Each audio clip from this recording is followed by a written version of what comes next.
I'm the sort of person that gets easily agitated by energy-saving light bulbs. When switched on, there's a half a second delay and at least even longer to brighten a room properly.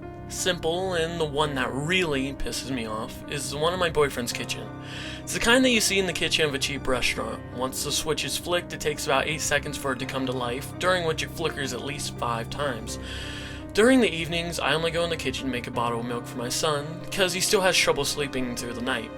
Most of the time, I'm in a frantic attempt to make one and get into it before he wakes anyone up. I usually don't switch the light on, as the street light shining through the kitchen is enough to aid me, but on this particular night, I felt like I needed to.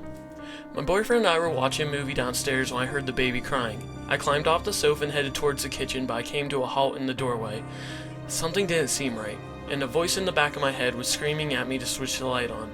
I obeyed, allowing my hand to slide slowly across the wall until my sense of touch recognized the plastic light switch.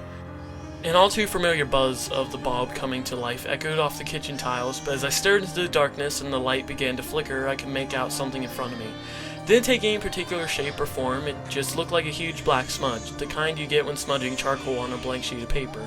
It must have been the same height as my boyfriend, around 6 feet, but it couldn't have been him. He was asleep in the living room. Once the flickering ceased, the smudge was nowhere to be seen.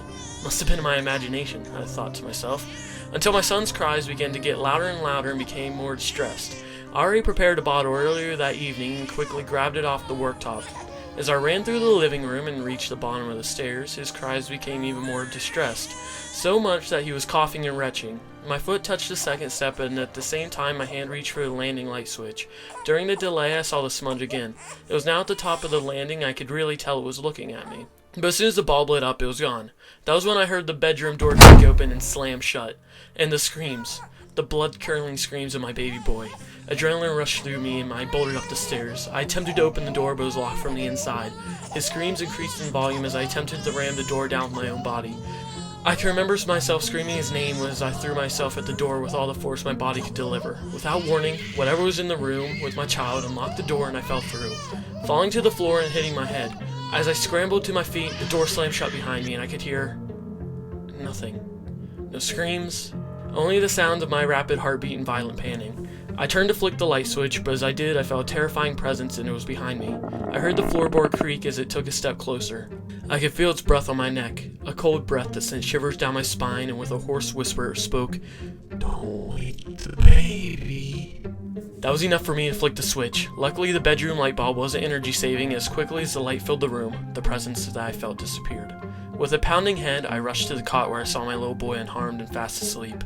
At that moment, my legs buckled and I fell to the floor with tears streaming down my face and a mixture of fear and pure relief. The door swung open and my boyfriend ran in the room, wondering why the hell I was screaming. I knew then that I was the only person who heard the blood-curdling cries of my baby. I tried to explain everything to him, but it was obvious that he wouldn't believe me. He just saw it as a mixture of stress, sleep deprivation, and P&D. I can't say I blame him. I never saw that black smudge again. I believe it had made itself known and that was all it desired. But every so often, when the kitchen lights flicker, and I'm sure I can hear it whispering to me ever so softly, "Don't wake the baby,"